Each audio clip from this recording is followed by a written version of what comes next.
Well, hello and welcome to Uncut and Unfiltered Cosmetology Insights with Nathan Shaw, where we help aspiring and current beauty professionals master the business and craft of cosmetology so they can build successful, long lasting careers.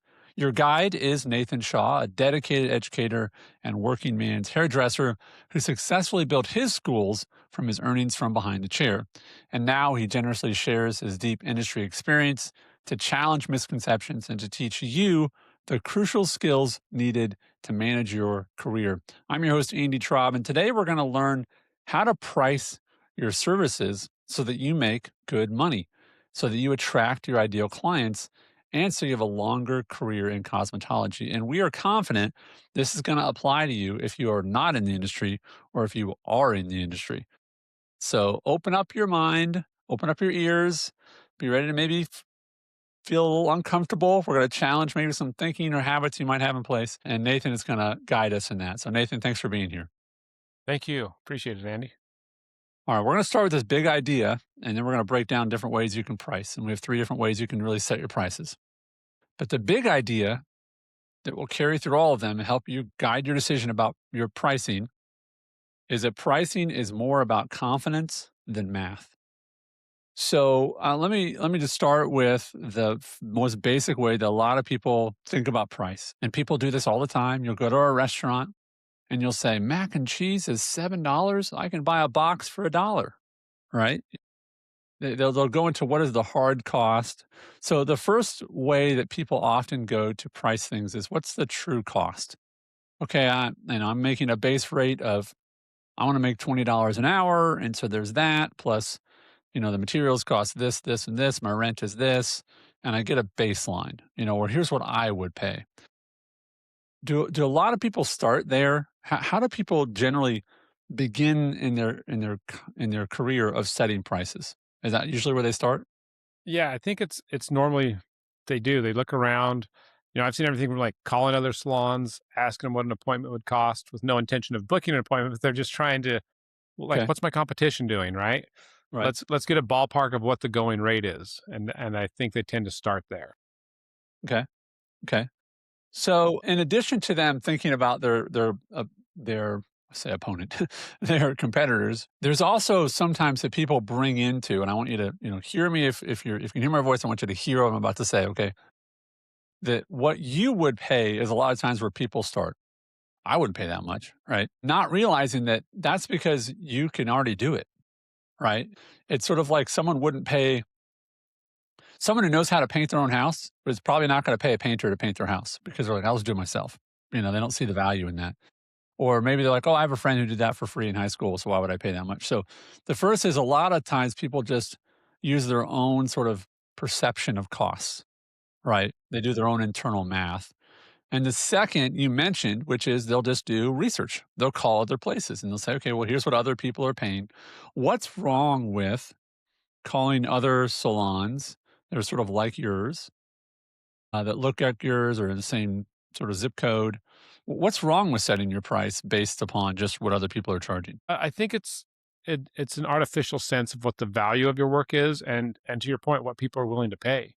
Right. I think there's a lot of following the leader in a lot of industries with pricing and not really like doing the work or knowing the value of what, hey, here's what people will pay for a certain experience and quality of work. All right, let me kind of pause there and kind of come to the side of that what you just said and say this. What are some really practical ways? Let's just maybe use some practical numbers, and if I'm off, you can tell me. But instead of saying, you call around and you decide $55 is the going rate. Okay, so I'm going to charge 50 because then I'll be $5 cheaper than everybody. What are some things you could do on a very practical level to be able to charge 85 and people just keep coming back to you? They don't question it.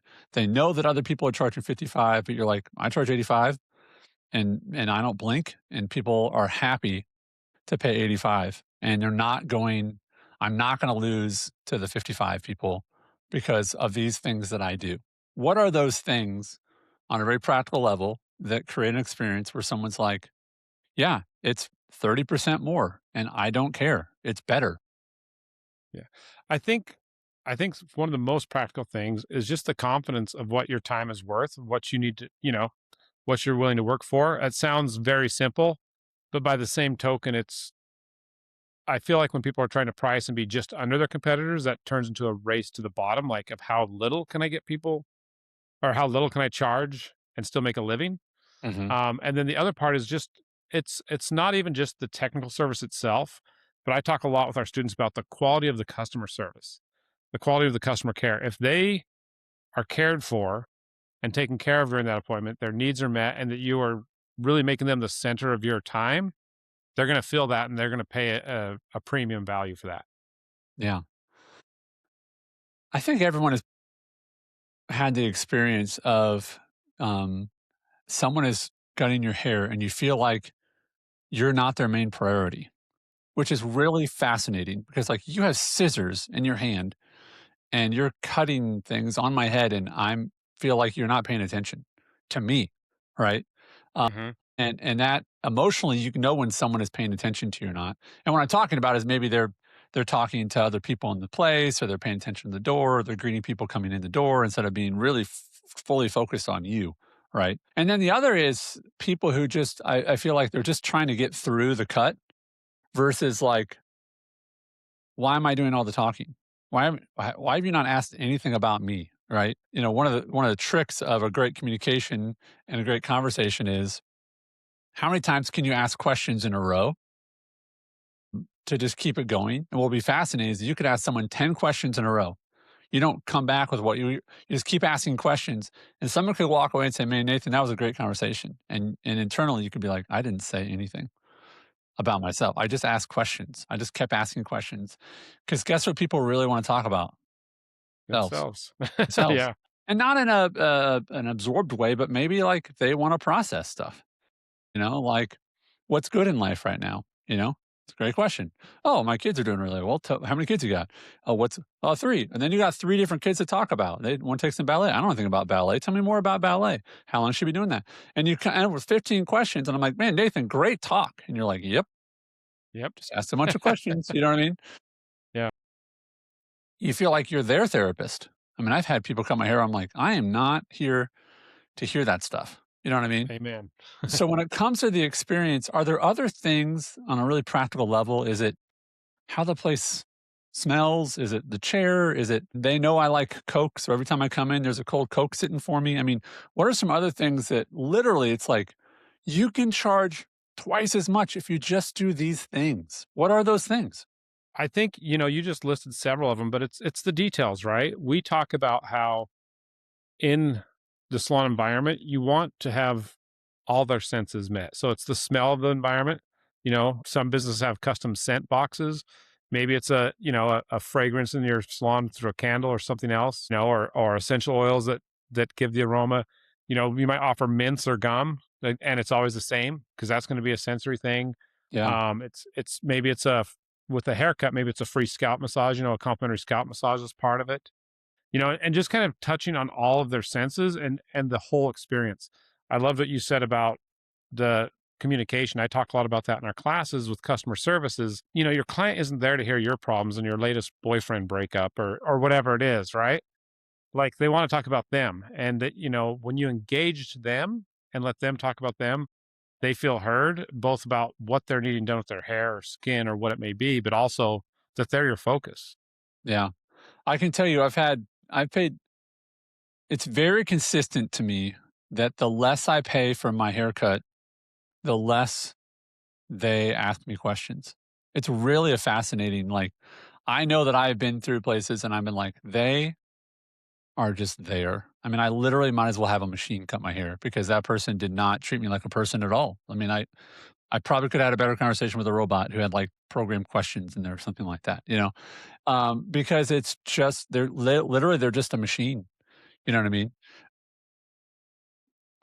There was a woman that pre-COVID was cutting my hair, and she was always asking about my kids and always asking about, this, baseball and da da da. Da. Um, she was great, and I've only fond memories.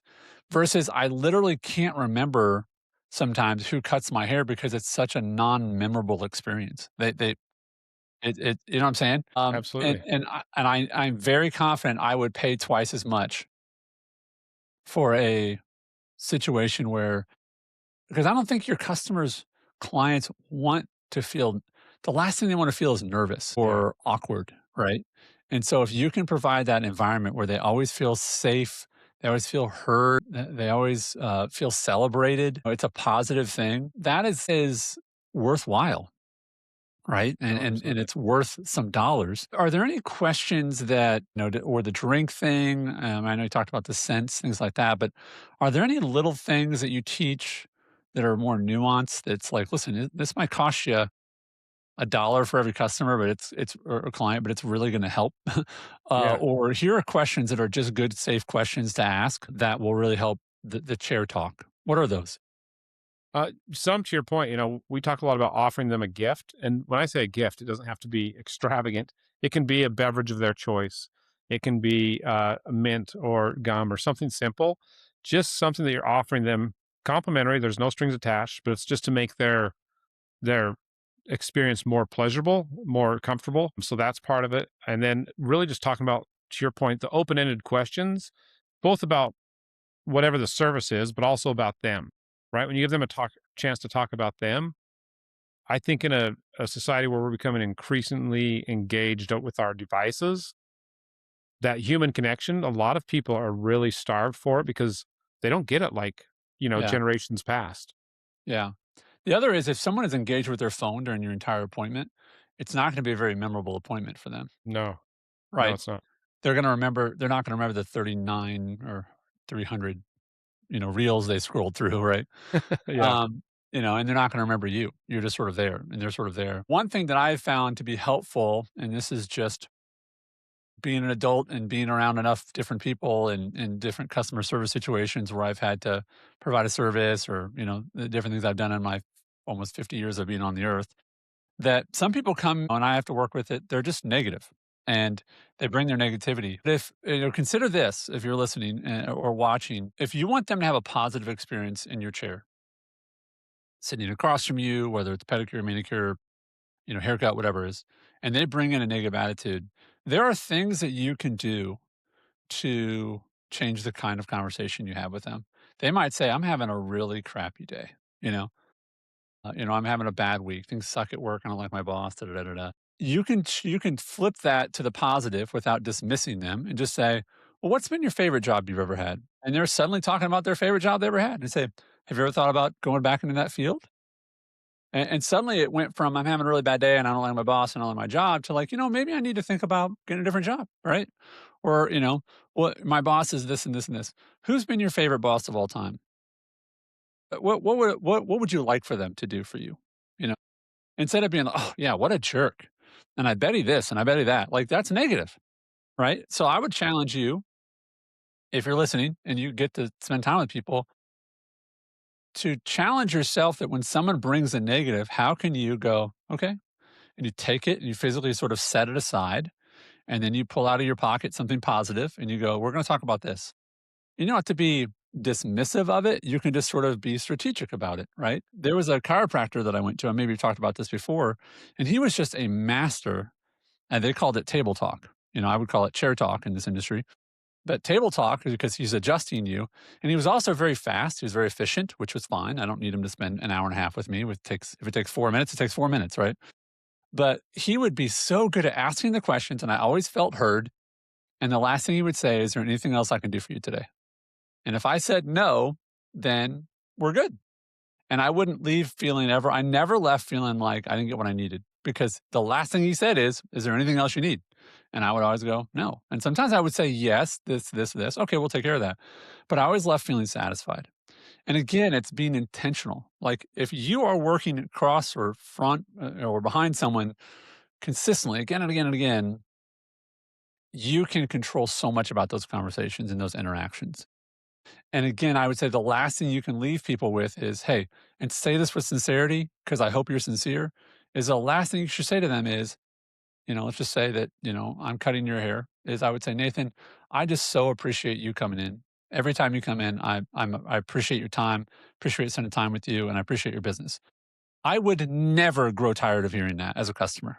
No, Like you could absolutely say it not. every single time. You always say that. Well, I mean it every time. And I would challenge you if you don't say that, it might be because you don't believe it. You're not that's you're just taking them for granted. You know what I mean? And to your point, Nathan, people just don't get celebrated and appreciated and thanked enough, right? Absolutely. So here's some other questions is, when it comes to figuring out your pricing, you said, hey, you can do things strategically. You can really be intentional and get your pricing to a very different place, and people will happily pay that. Have you ever encouraged people to maybe just go, hey, you can't work there and charge that much because that's the kind of salon where you can't charge that price? Like, when do people come to those forks in the road where they have to make different decisions about how they charge prices? Might they have to leave their salon? Do they have to, I mean, what do you have to do to be able to double your prices? First of all, I think to double them, it's never going to be an immediate thing, right? We talk a lot about that in pricing with our students. It's like you do need to be strategic about when you raise your prices and what the quality of service is. And my example of that might be, well, we use there's a metric when someone's 80% booked, meaning like 80% of their available hours are consistently booked. You should do a price increase because the 20% that's left is not the most desirable time slots. And the very few people you will lose from a price increase, you've now opened up slots for people that will pay the new price, and the price increase to everyone else will cover any loss of those clients. Because I think that's a big fear is losing your clients. Yeah, but The then other it just part, becomes about math, right? Like, if you yeah, raise your prices by 10% and lose 10% of your customers, you have more room in your schedule and you're making the same amount of money. And any new exactly, person you get, you're getting paid 10% more, right? exactly. Right. Go ahead. No, yeah, and we also talk about like when you do those things, you also want to make sure that like you're not just what I call phoning it in, right? It's like if you're going to raise your prices, you better make sure that shampoo is a luxurious shampoo experience. You better make sure that when you finish the haircut and style it, that it's styled and it looks professionally styled, that you're not just rushing them in and out. Yeah. Um, the more, as you raise your prices, you've got to make sure that your level of detail and attention to detail not only doesn't suffer, but you increase it accordingly. And some of that will go into the point you said, Andy, that if you're in a salon, that the overall environment of the salon is not it's not conducive to that type of price, you may have to Yeah. look for a different salon that's Yeah. going to lead to that type of experience. Absolutely. I Yeah, think about, a place that charges the absolute minimum, maybe like a quick oil change place or something like that, and everybody pays the same price for no matter what your car is or whatever that might be. You can't charge twice as much for an oil change there because they're like, no, we're this is where you come for the cheap, quick oil change. That's just is. You're in the wrong environment to charge a premium price for that.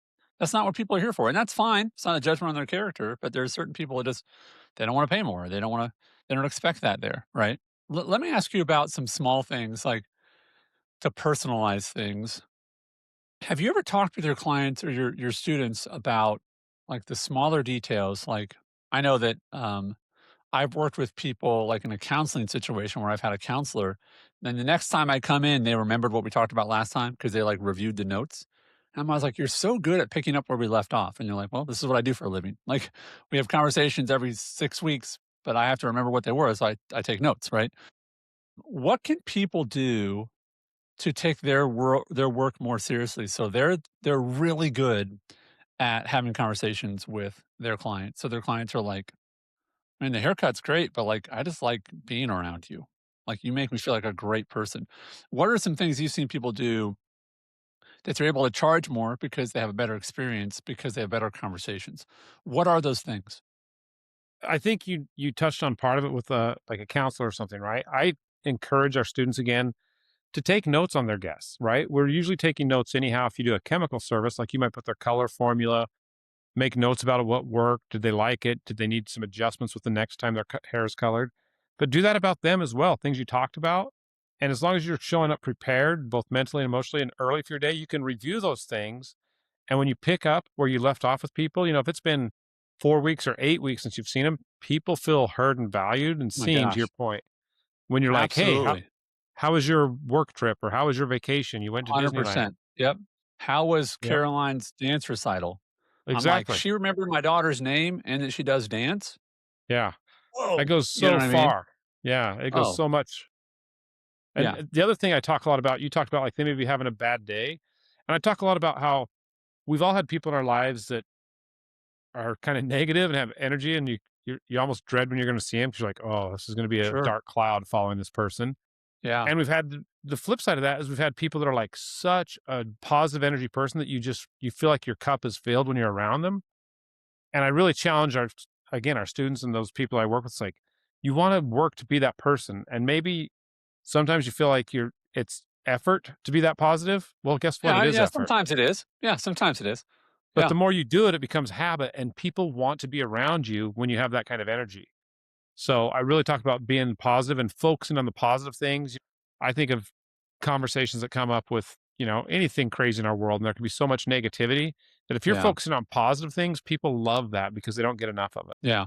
We need to do an episode about firing clients at some point because I do think Absolutely. that there's, well, and I say that because there are some people that, as you talk about their energy, like some people you can't shift their energy. They're just there. You know what I mean? And it's, Yeah, pick your side of the political aisle, but it's either things are horrible or things are great or everyone of them is bad. And it's like, sometimes it's like, it's not worth however many dollars to have that person sit in your chair. You would literally be better off sitting in silence, not making any money for the next hour than making money and being around that person because they're just that toxic. And as you know, a lot of environments, that toxicity is not limited to your chair.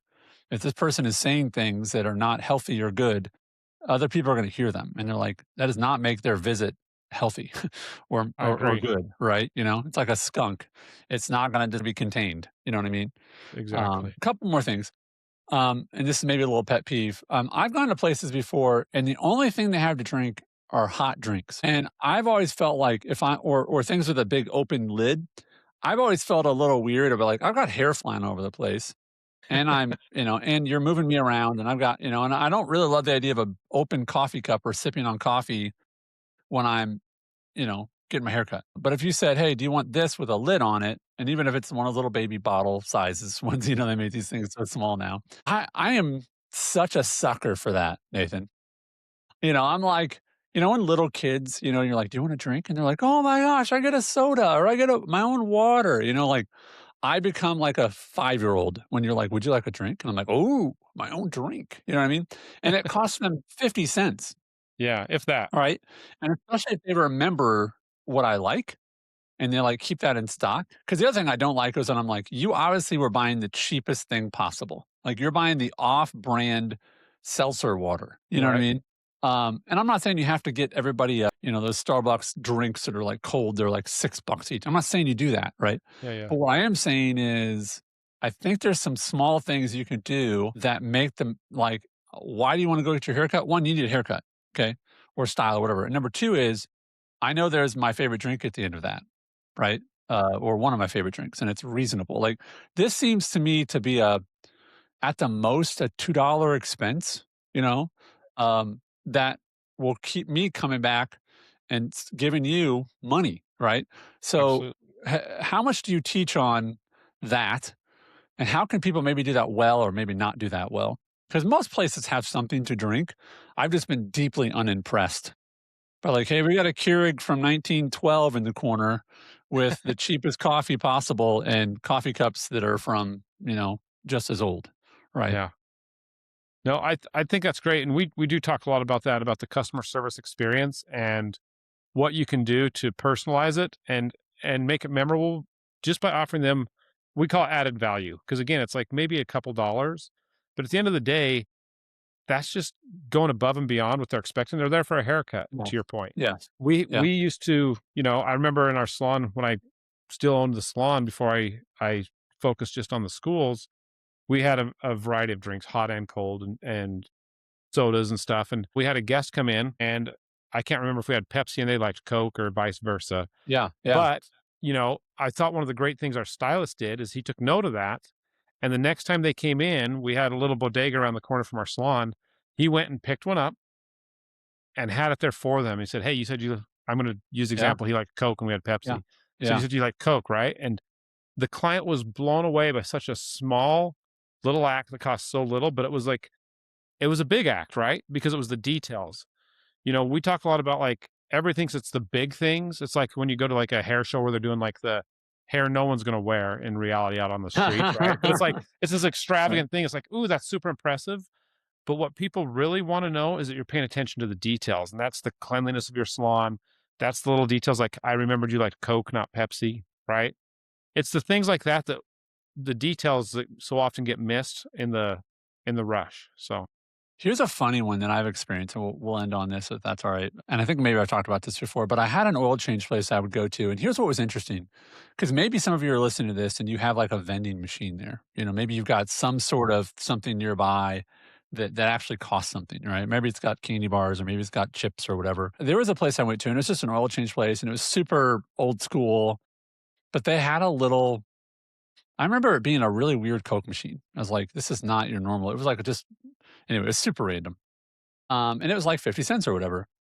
And every time I walked in the door, I literally would step foot in the door. I would open the door. And it was one of those things where it's got like it's got a mirror on the outside glass so you couldn't really see inside unless you open the door. But man, as I walked in the door and I sort of the light of the room kind of came to be, their hand would be coming up over the counter with a Coke, set it on the counter. wow. There's no way I was getting my oil change anywhere else. All right. And the funny thing is my point is they sold Cokes there for 50 cents or a dollar. Now I know that it cost them 25 cents for that Coke. Now it costs more, maybe 75 cents, whatever.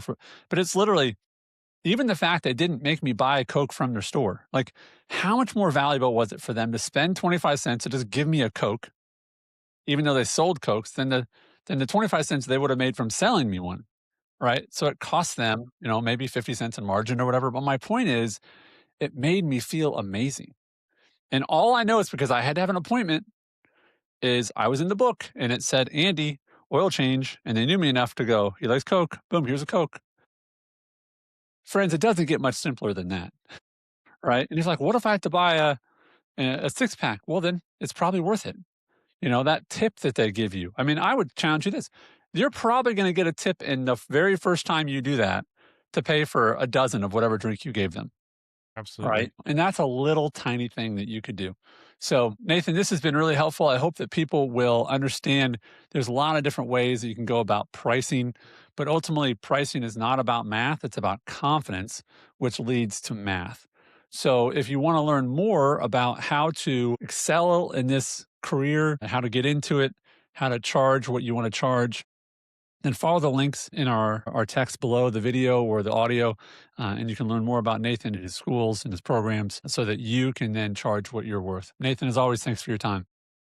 Likewise. Thank you, Andy.